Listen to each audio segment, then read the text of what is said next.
Capítulo 7. El todo en todo. Si bien es cierto que todo está en el todo, no lo es menos que el todo está en todas las cosas. El que comprende esto debidamente ha adquirido gran conocimiento. El Kybalión.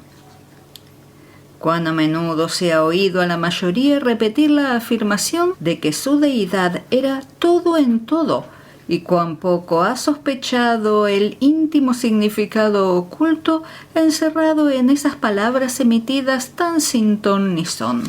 La presión comúnmente empleada es lo que ha quedado en la máxima hermética del epígrafe. Como dice el Kybalión, el que comprende esto debidamente ha adquirido gran conocimiento. Y si esto es así, tratemos de comprender lo que significa, dada su gran importancia. En esa máxima está encerrada una de las más grandes verdades filosóficas, científicas y religiosas.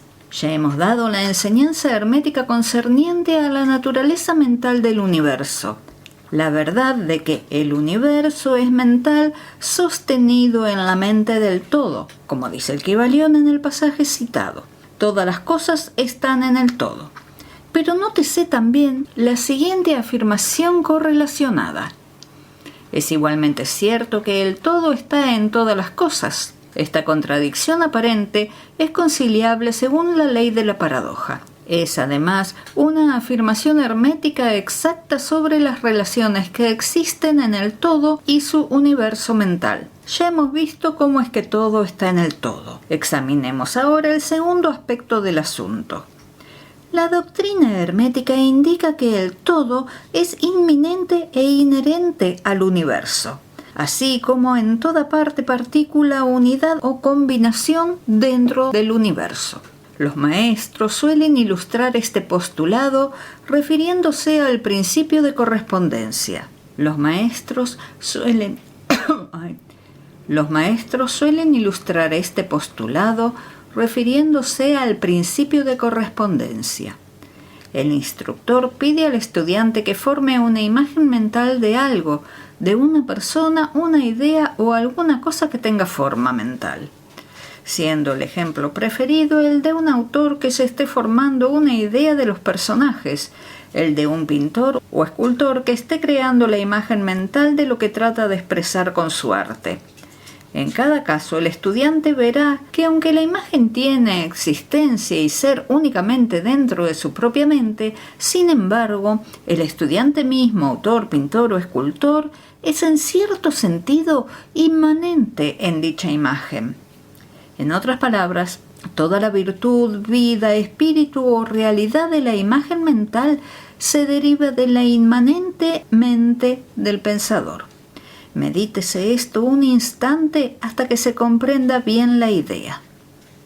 Empleando otro ejemplo, podríamos decir que Otelo, Iago, Hamlet, Lear, Ricardo III, etc., existieron en la mente de Shakespeare en el momento de su concepción o creación. Y sin embargo, Shakespeare existió también dentro de cada uno de esos personajes, dándoles su vitalidad, su espíritu y su acción. ¿Cómo es el espíritu de los personajes que conocemos como Micawber, Oliver Twist, Uriah Heep?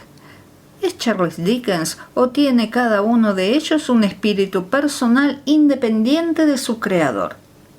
¿Tiene la Venus de Médicis, la Madonna Sixtina, el Apolo de Belvedere, espíritus y realidad propios o representan los poderes mentales y espirituales de sus creadores? La ley de la paradoja explica que ambas proporciones son ciertas, consideradas desde los puntos de vista apropiados. Micawber es a la vez Micawber y Dickens, y mientras puede decirse que Micawber es Dickens, Dickens no es idéntico a Micawber. El hombre, como Micawber, puede exclamar: «El espíritu de mi creador me es inherente y sin embargo yo no soy él». Esto es muy diferente de la chocante media verdad que clamorosamente anuncian algunos medios sabios, diciendo: «Yo soy Dios». Imaginad al pobre Micawber o al ratero Uriah Heep exclamando: «Yo soy Dickens». o a cualquier otro personaje de las obras de Shakespeare anunciando «Yo soy Shakespeare». El todo está en la lombriz, pero la lombriz está muy lejos de ser el todo. Pero aunque la lombriz exista meramente como una pequeña cosa creada y teniendo su ser únicamente en la mente del todo, el todo es inmanente a ella, así como en las partículas que la componen. ¿Puede haber algún misterio mayor que el encerrado en esta proposición? Todo está en el todo y el todo está en todo. El estudiante comprenderá, por supuesto, que las ilustraciones dadas más arriba son necesariamente imperfectas e inadecuadas, porque representan la creación de imágenes mentales en mentes finitas, mientras que el universo es la creación de una mente infinita, y la diferencia entre los dos polos la separa. Y sin embargo, es solo cuestión de grado. El mismo principio es el que opera. El principio de correspondencia se manifiesta en cada una. Como es arriba, es abajo. Como es abajo, es arriba. Y en proporción a la realización que obtenga el hombre de la existencia del espíritu subyacente inmanente en su propio ser, se elevará en la escala de la vida. Esto es lo que significa el desarrollo espiritual, el reconocimiento, la realización y la manifestación del espíritu interno. Recuérdese siempre esta definición, la del desenvolvimiento espiritual, porque contiene la verdad de toda verdadera religión. Existen muchos planos del ser, muchos subplanos de vida, muchos grados de existencia en el universo. Y todos dependen del adelanto de los seres en la escala, cuyo punto más bajo es la materia más densa, estando el ser más elevado separado del espíritu del todo solo por una sutilísima división. Y por todas partes, a lo largo de esta escala de la vida, todo está en movimiento. Todos están en el sendero, cuyo fin y meta es el todo. Todo progreso es una vuelta al hogar. Todo se mueve hacia arriba, adelante, a pesar de las aparentes contradicciones. Este es el mensaje del iluminado. La doctrina hermética concerniente al proceso de la creación mental del universo es que, al principio del ciclo creador, el todo, en su aspecto de ser, proyecta su voluntad hacia su aspecto de devenir, y el proceso de la creación comienza. Se dice que este proceso se reduce a una disminución gradual de intensidad vibratoria hasta que se alcanza un grado muy bajo de energía vibrante, en cuyo punto se manifiesta la forma más densa posible de la materia. Este proceso se llama involución porque el todo se envuelve en su creación. Y esto tiene su correspondencia en los procesos mentales de un artista, escritor o inventor, quien se envuelve tanto en su creación mental que olvida casi completamente su propia existencia, pues en esos momentos vive en su creación. Si en vez de la palabra envolverse empleáramos la de absorberse, quizás se diera una idea más clara del significado que trata de sugerir. A este estado involucionario de la creación suele también llamársele la emanación de la energía divina, así como el estado evolucionario se denomina absorción. Al polo más extremo del proceso creador se le considera como el más separado del todo, en tanto que el principio del estado evolutivo es mirado como un retorno de la oscilación del péndulo del ritmo, como una vuelta al hogar. La enseñanza es que durante la efusión las vibraciones se van amortiguando gradualmente hasta que el impulso amortiguador cesa por último. Y entonces se produce el retorno de la oscilación pendular. Pero existe esta diferencia, que mientras En la efusión se manifiestan las fuerzas creadoras compactamente como un todo desde el comienzo mismo del estado evolutivo o de reabsorción, se manifiesta la ley de la individualización. Esto es, la tendencia a separarse en unidades de fuerza, de tal manera que lo que dejó al todo como no individualizada energía vuelve a su fuente originaria como innumerables unidades de vida, altamente desarrolladas, que se han ido levantando cada vez más alto en la escala por medio de la evolución física, mental y espiritual. Los antiguos herméticos empleaban la palabra meditación para describir el proceso de la creación mental del universo en la mente del todo, habiéndose empleado también frecuentemente la palabra contemplación. Pero la idea que parece surgir es la del empleo de la atención divina. Atención es una palabra derivada de raíz latina que significa alcanzar, llegar, y el acto de atención es realmente un alcance, una extensión de la energía mental. De manera, pues, que comprenderemos perfectamente el concepto si examinamos el verdadero significado de la atención. La doctrina hermética concerniente a la evolución es que el todo, habiendo meditado sobre el principio de la creación y establecido así la base material del cosmos, pensándolo en la existencia, gradualmente va despertándose de su meditación y al hacerlo produce la manifestación del proceso evolutivo en los planos material, mental y espiritual sucesivamente en orden. Así empieza el movimiento ascendente y todos los seres comienzan a dirigirse hacia el espíritu. La materia se va haciendo menos densa, las unidades vienen a ser, las combinaciones se inician. La vida aparece y va manifestándose en formas cada vez más elevadas y la mente se va haciendo más evidente, vibrando todo cada vez más intensamente. En una palabra, el proceso entero de la evolución, en todas sus fases, comienza y sigue de acuerdo con las leyes del proceso de absorción. Todo esto ocupa eones y eones de tiempo, estando compuesto cada eón por millones de años, pero según dice el iluminado, toda la creación, incluyendo la involución y la evolución de un universo, no es más que un abrir y cerrar de ojos para el todo. Al final de innúmeros ciclos de eones de tiempo, el todo retira su atención, contemplación o meditación del universo, porque la gran obra ha terminado y todo queda absorbido en él de quien otrora emergiera.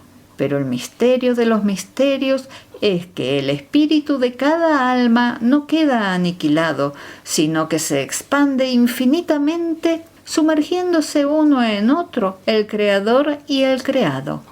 Esa es la voz de la iluminación. La iluminación expuesta sobre la meditación y el subsiguiente despertar de ella del todo no es, por supuesto, más que un intento de descripción del proceso infinito mediante un ejemplo finito. Pero no obstante, como es arriba es abajo.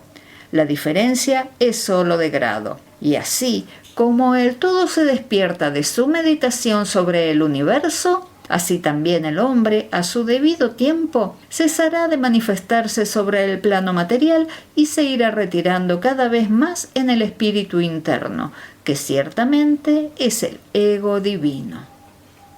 Hay otra cosa más de la que deseamos hablar en esta lección, y esto llega muy cerca del campo metafísico de especulación, aunque nuestro propósito es simplemente el mostrar la futilidad de tal especulación.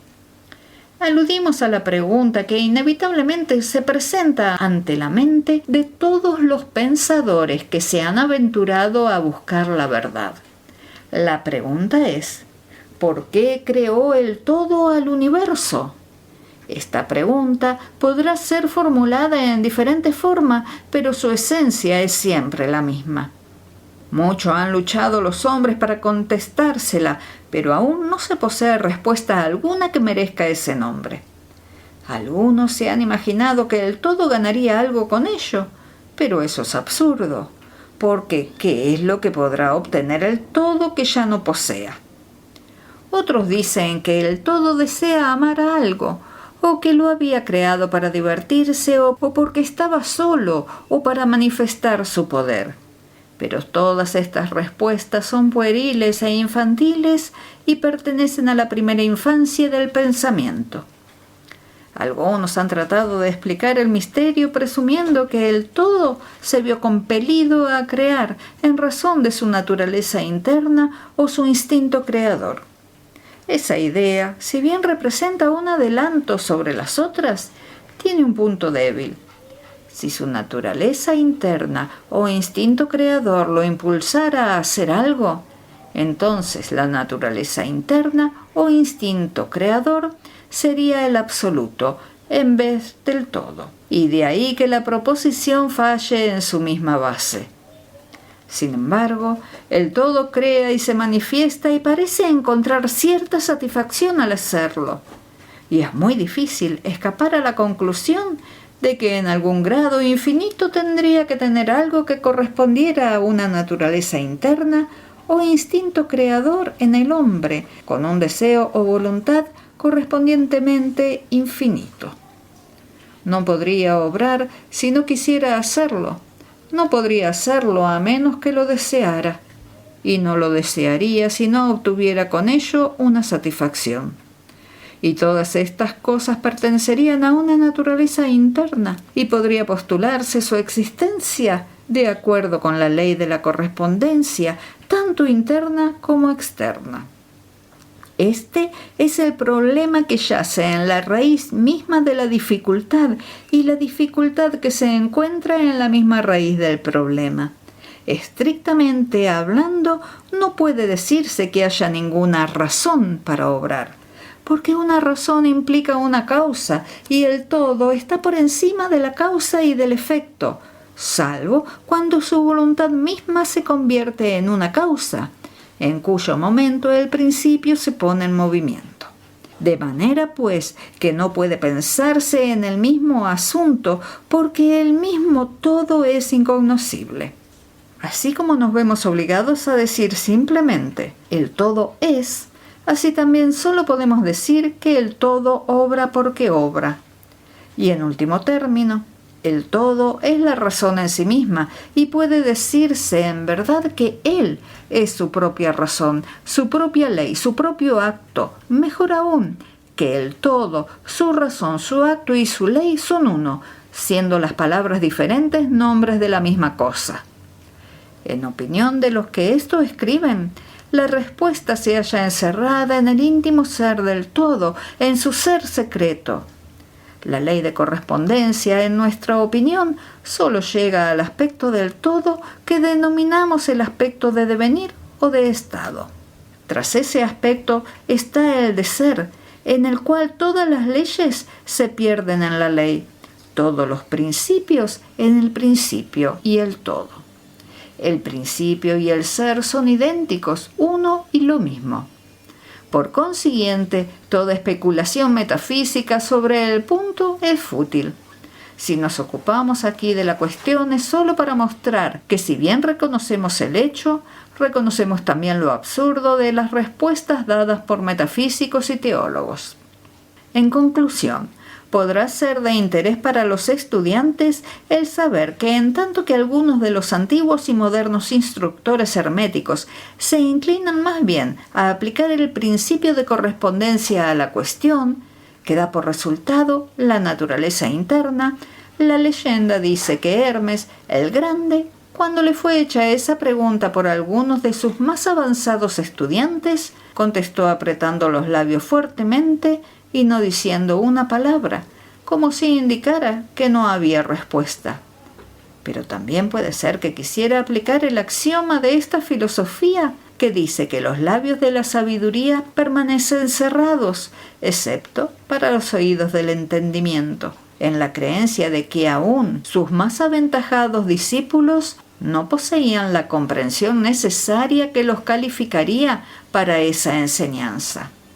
De cualquier manera, si Hermes poseyó el secreto, no lo comunicó, y por lo menos en lo que al mundo concierne, los labios de Hermes están cerrados al respecto. Y si Hermes el Grande vaciló en hablar, ¿quién sería el osado mortal que tratara de enseñarlo? Pero recordémoslo, cualquiera que sea la respuesta de este problema, si es que hay alguna, la verdad es que, si bien es cierto que todo está en el todo, no lo es menos que el todo está en todas las cosas. La proposición en este punto es enfática. Y para terminar, repetiremos las palabras de la cita. El que comprenda esto debidamente ha adquirido gran conocimiento. Capítulo 8. Los planos de correspondencia. Como es arriba es abajo, como es abajo es arriba. Esquivalión. El segundo gran principio hermético encierra la verdad de que existe entre los diversos planos de manifestación de la vida y del ser una armonía, concordancia y correspondencia. Esta verdad lo es, porque todo cuanto hay en el universo emanó de la misma fuente, y las mismas leyes, principios y características se aplican a cada unidad o combinación de unidades de actividad conforme cada una manifiesta su propio fenómeno en su propio plano. Para facilitar la meditación y el estudio, la filosofía hermética considera que el universo puede dividirse en tres grandes clases de fenómenos, conocidas como los tres grandes planos. 1 el plano físico, 2 el plano mental y 3 el plano espiritual. Estas divisiones son más o menos artificiales y arbitrarias, porque la verdad es que las tres divisiones no son más que grados ascendentes en la gran escala de la vida, siendo el punto más bajo la materia indiferenciada y el más elevado el del espíritu. Y además, los diferentes planos se esfuman unos en otros, de manera que no puede establecerse una división firme y nítida entre la parte superior del plano físico y la inferior del mental. En una palabra, los tres grandes planos pueden ser considerados como tres grandes grupos de grados de vida en manifestación. Y aunque el propósito de este libro no nos permite entrar en una explicación extensa de los mismos, daremos una descripción general de ellos. Para principiar podemos considerar la pregunta tan a menudo formulada por el neófito que desea saber lo que significa realmente la palabra plano, término que se usa libremente y que apenas ha sido explicado en muchas obras de ocultismo. La pregunta se formula generalmente así: ¿un plano es un lugar que tiene dimensiones o no es más que una condición o estado? Y podemos contestar: no, no es un lugar ni una dimensión ordinaria del espacio, pero sin embargo es más que un estado o condición. Puede ser considerado como un estado o condición, pero no obstante, el estado o condición es un grado dimensional, es una escala y está sujeto a medida. Parecerá esto quizás una paradoja, pero examinemos el punto.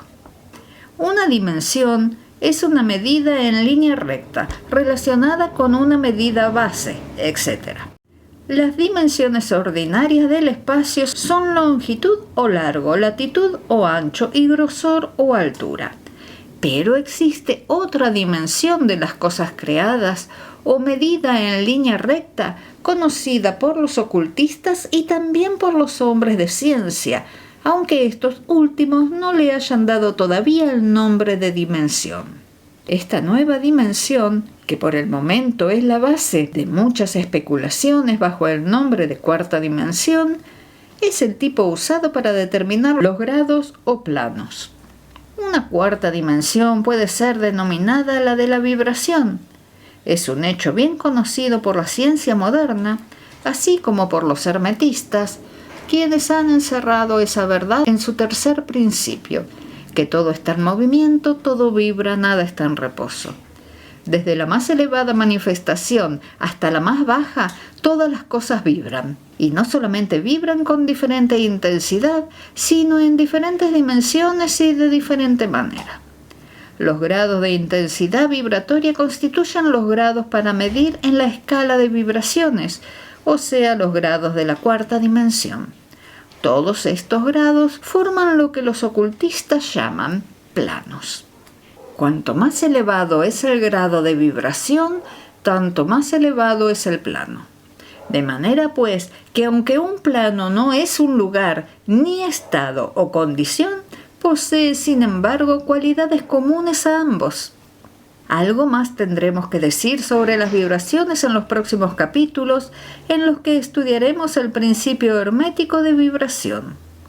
Se recordará, no obstante, que los tres grandes planos no son divisiones actuales y reales de los fenómenos del universo, sino simples medios arbitrarios empleados por los herméticos para ayudar al pensamiento y al estudio de los diversos grados y formas de la actividad y de la vida universales. El átomo de la materia, la unidad de fuerza, la mente del hombre y el ser del arcángel no son más que grados de una sola y misma escala, y todos son fundamentalmente los mismos, siendo la diferencia solo cuestión de grado y de intensidad vibratoria. Todos son creaciones del todo y tienen su existencia dentro de su mente infinita. Los herméticos subdividen cada uno de esos tres grandes planos en 7 planos menores y cada uno de estos en 7 subplanos, siendo estas divisiones más o menos arbitrarias, esfumándose unas en otras, pero han sido adoptadas por conveniencias del estudio científico. El gran plano físico y sus 7 planos menores es la división que comprende todos los fenómenos del universo que se refieren a las cosas, fuerzas y manifestaciones físicas. Incluye todas las formas de lo que conocemos como materia y todas las formas de lo que llamamos energía o fuerza. Pero se debe recordar que la filosofía hermética no reconoce la materia como una cosa en sí misma o como si tuviera una existencia separada de la mente del todo. La proposición es que la materia no es más que una forma de energía, esto es, energía de una intensidad vibratoria inferior de cierta clase. De acuerdo con ello, los herméticos clasifican la materia bajo el título de energía y le adjudican 3 de los 7 planos menores del gran plano físico. Dichas 7 divisiones menores son las siguientes: 1. El plano de materia A. 2. El plano de materia B. 3. El plano de materia C. 4. El plano de sustancia etérica. 5. El plano de energía A. 6. El plano de energía B. 7. El plano de energía C. El plano de materia A comprende las formas materiales sólidas, líquidas y gases, tal como lo reconocen generalmente las obras de texto físicas. El plano de materia B comprende ciertas formas más elevadas y sutiles de la existencia que la ciencia recién comienza a conocer, los fenómenos de la materia radiante bajo sus fases de radium, etc., que pertenecen a la subdivisión más inferior de este plano menor. El plano de la materia C comprende formas de la materia más sutil y tenue, cuya existencia ni siquiera sospechan los hombres de ciencia actuales.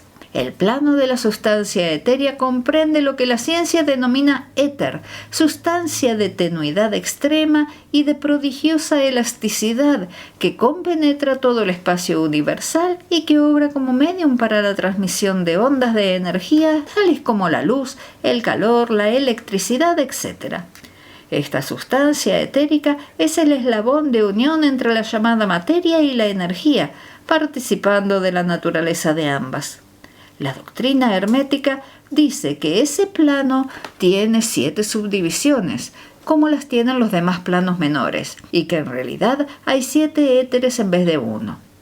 Inmediatamente después viene el plano de la energía A, que comprende las formas de energía que la ciencia conoce corrientemente, siendo sus 7 subdivisiones respectivamente: calor, luz, magnetismo, electricidad, atracción, o sea, gravitación, cohesión, afinidad, química, etc., y otras varias formas de fuerzas que revelan los experimentos científicos, pero que aún no han sido denominadas o clasificadas. El plano de la energía B comprende 7 subdivisiones de las más elevadas modalidades de energía que aún no ha descubierto la ciencia, pero que han sido llamadas las fuerzas sutiles de la naturaleza, cuya manifestación se provoca mediante ciertos fenómenos mentales, cuyos fenómenos son posibles merced a ellas.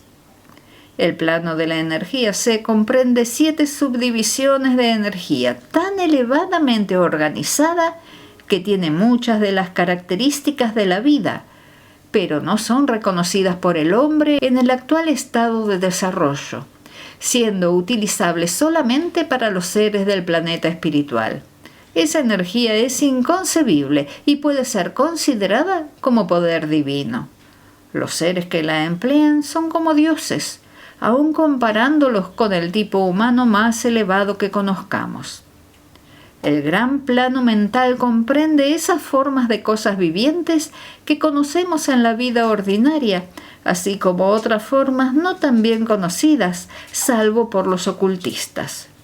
La clasificación de los 7 planos mentales menores no es muy satisfactoria, sino más bien arbitraria, salvo que se acompañara por complicadas explicaciones que son ajenas al propósito de este libro, pero las mencionaremos. 1. El plano de la mente mineral. 2. El plano de la mente elemental, A. 3. El plano de la mente vegetal. 4. El plano de la mente elemental, B. 5. El plano de la mente animal. 6. El plano de la mente elemental, C. 7. El plano de la mente humana.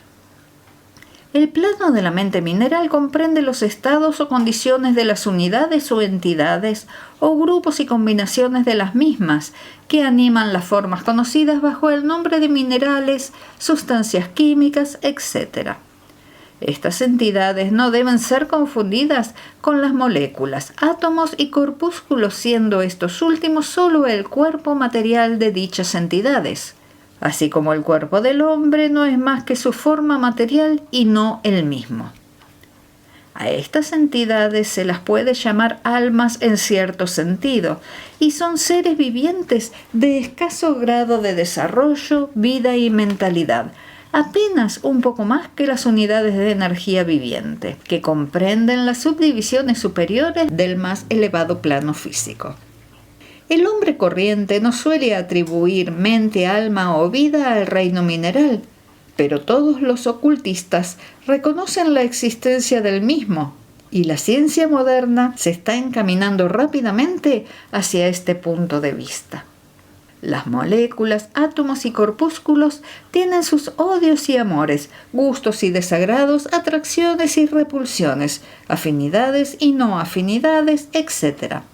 Y algunos hombres de ciencia han expresado la opinión de que el deseo y la voluntad, las emociones y sentimientos de los átomos solo difieren en grado de los del hombre. No tenemos espacio para discutir el asunto aquí. Todos los ocultistas saben que es un hecho y otros se refieren a los descubrimientos científicos más recientes para que se vea su corroboración. Este plano tiene las 7 subdivisiones habituales. El plano de la mente elemental A comprende el estado o condición y grado del desarrollo mental y vital de una clase de entidades desconocidas para el hombre corriente, pero que el ocultista conoce.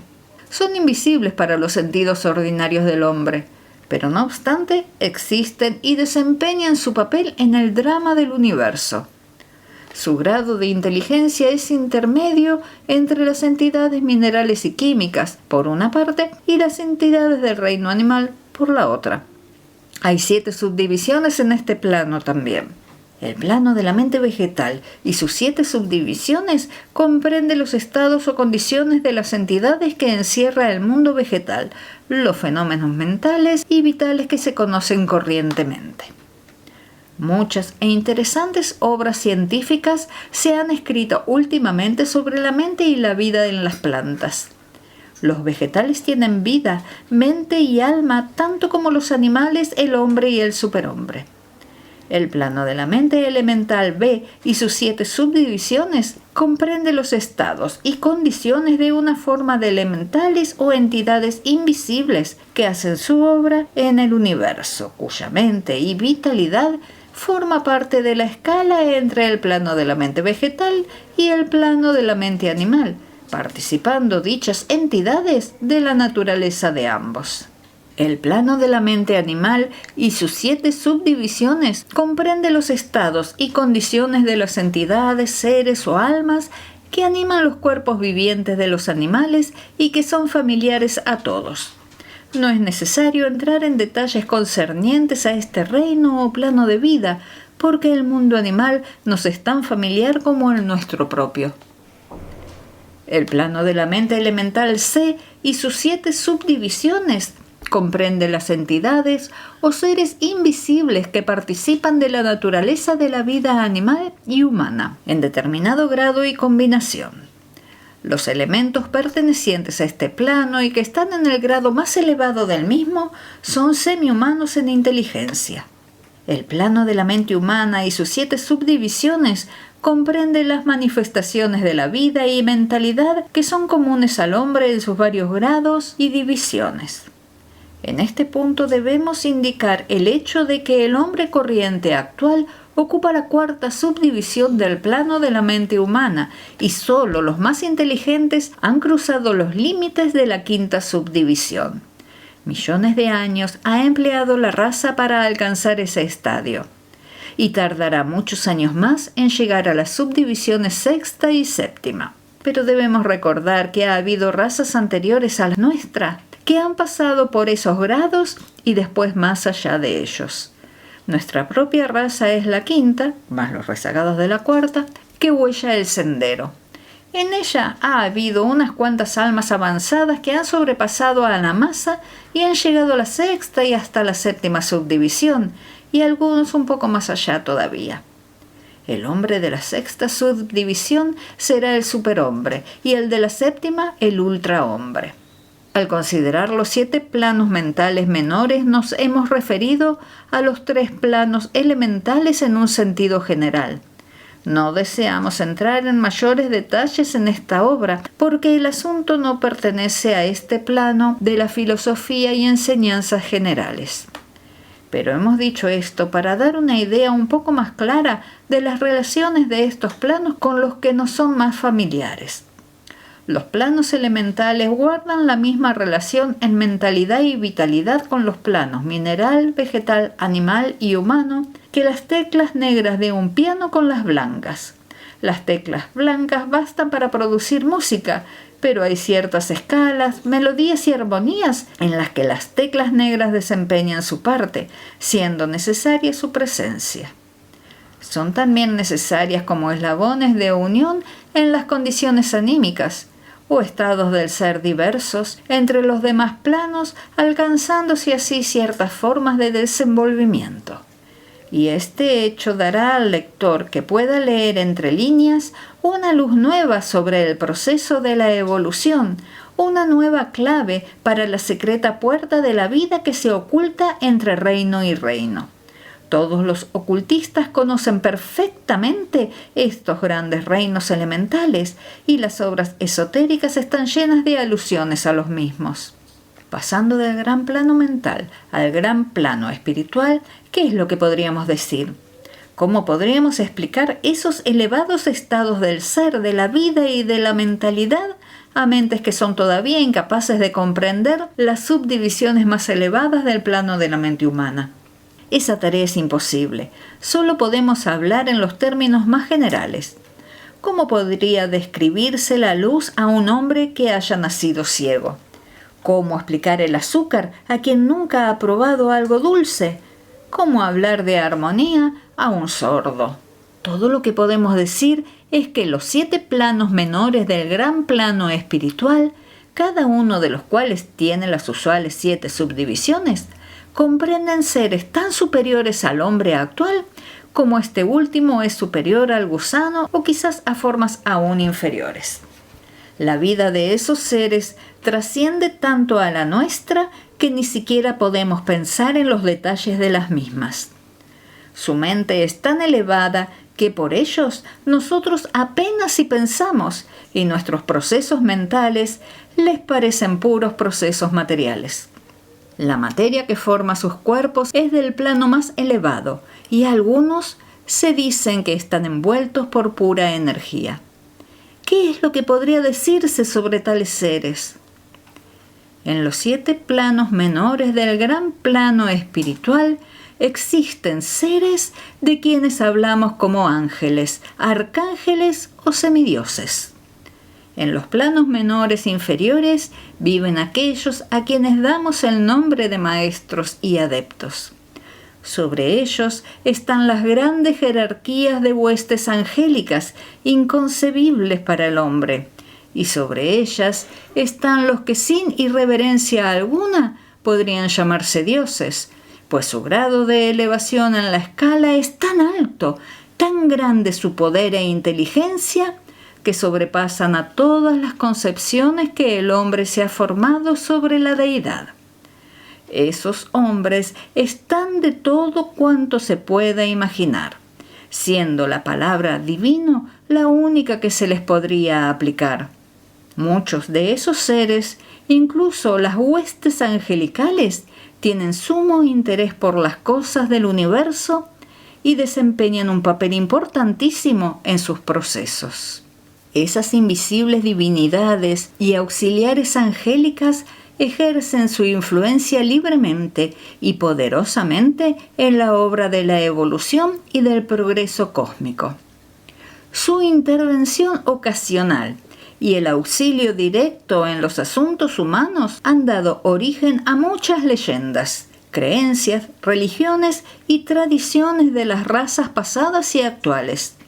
Han superpuesto su conocimiento y poder sobre el mundo una y otra vez, todo bajo la ley del todo, por supuesto.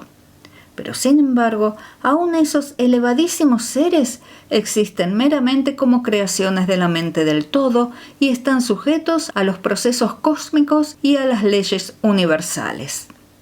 Son todavía mortales, podemos llamarlos dioses si nos agrada, pero no son más que nuestros hermanos mayores, las almas avanzadas que han sobrepasado a sus compañeras y que han renunciado temporalmente al éxtasis de la absorción en el todo para poder ayudar a la raza en su ascendente jornada en el sendero, pero pertenecen al universo y están sujetos a sus condiciones. Son mortales y su plano es inferior al del espíritu absoluto. Solo los herméticos más avanzados son capaces de comprender las enseñanzas secretas concernientes al estado de existencia y a los poderes manifestados en los planos espirituales. El fenómeno es tan superior al que se produce en los planos mentales que cualquier intento de descripción solo serviría para producir una gran confusión de ideas. Únicamente aquellos cuya mentalidad ha sido cuidadosamente educada en la filosofía hermética durante años enteros, y los que han traído consigo de encarnaciones anteriores el conocimiento adquirido previamente, pueden comprender adecuadamente lo que significan las enseñanzas referentes a los planos espirituales. Y muchas de ellas las guardan celosamente los herméticos por considerarlas demasiado sagradas, importantes y hasta peligrosas como para divulgarlas públicamente. El estudiante inteligente comprenderá lo que esto significa si dijéramos que el significado de la palabra espíritu, tal como lo usan los herméticos, es sinónimo de poder viviente, de fuerza animada, de esencia interna o vital, etc. Significación que no debe confundirse con lo que generalmente se atribuye al término en cuestión: religioso, eclesiástico, espiritual, etéreo, santo, etc. El ocultista emplea la palabra espíritu en el sentido de principio animador, lo que lleva consigo la idea de poder, de energía viviente, de fuerza mística, etc. El ocultista sabe muy bien que lo que él conoce como poder espiritual puede ser empleado con fines buenos o malos, de acuerdo con el principio de polaridad, hecho que ha sido reconocido por la mayoría de las religiones en sus concepciones de Satanás, Belcebú, el diablo, Lucifer, ángeles caídos, etc. Por esta razón, el conocimiento referente a esos planos ha sido mantenido en secreto en el santuario de los santuarios de todas las fraternidades esotéricas y órdenes ocultas. Ha sido guardado en la más secreta cámara del templo. Pero, y esto si podemos decirlo, los que han alcanzado grandes poderes espirituales y los han empleado mal, se han creado un destino terrible, y la oscilación del péndulo del ritmo inevitablemente los llevará al otro extremo de la existencia material, desde cuyo punto tendrán que volver nuevamente a hacer el mismo camino a lo largo de las múltiples espirales del sendero, pero siempre tendrán como castigo el recuerdo vibrante de las cumbres donde cayeron debido a su mal obrar. Las leyendas sobre los ángeles caídos tienen una base real, como saben todos los ocultistas. La lucha interesada por el poder en los planos espirituales inevitablemente produce que el alma egoísta pierda su equilibrio espiritual y caiga tan abajo como había ascendido. Pero aún a estas almas se les presenta la oportunidad de volver sobre sus pasos y hacer la jornada de vuelta pagando la tremenda penalidad de acuerdo con la invariable ley. Para concluir, recordemos que de acuerdo con el principio de correspondencia que encierra la verdad de que como es arriba es abajo, como es abajo es arriba, todos los 7 principios herméticos están en plena operación en los diversos planos, físico, mental y espiritual. El principio de la sustancia mental se aplica, por supuesto, a todos los planos, porque todos están en la mente del todo. El principio de correspondencia se manifiesta en todos, porque existe analogía, acuerdo, correspondencia y concordancia entre los varios planos. El principio de vibración se manifiesta también en todos los planos, pues las diferenciales que los dividen son consecuencia de la vibración, como ya hemos explicado. El principio de polaridad se manifiesta en cada plano, siendo los extremos o polos aparentemente opuestos y contradictorios. El principio del ritmo se manifiesta en cada plano, con flujo y reflujo, ascenso y descenso, ingreso y egreso. El principio de causa y efecto se manifiesta en cada plano, teniendo todo efecto su causa y toda causa su efecto. El principio de género se manifiesta en cada plano, estando siempre expresada la energía creadora y operando mediante los aspectos masculino y femenino. Como es arriba es abajo, como es abajo es arriba. Los milenarios axiomas herméticos encierran los grandes principios de los fenómenos universales. Conforme vayamos considerando los restantes principios, veremos cada vez más clara la verdad de la naturaleza universal de este gran principio de correspondencia.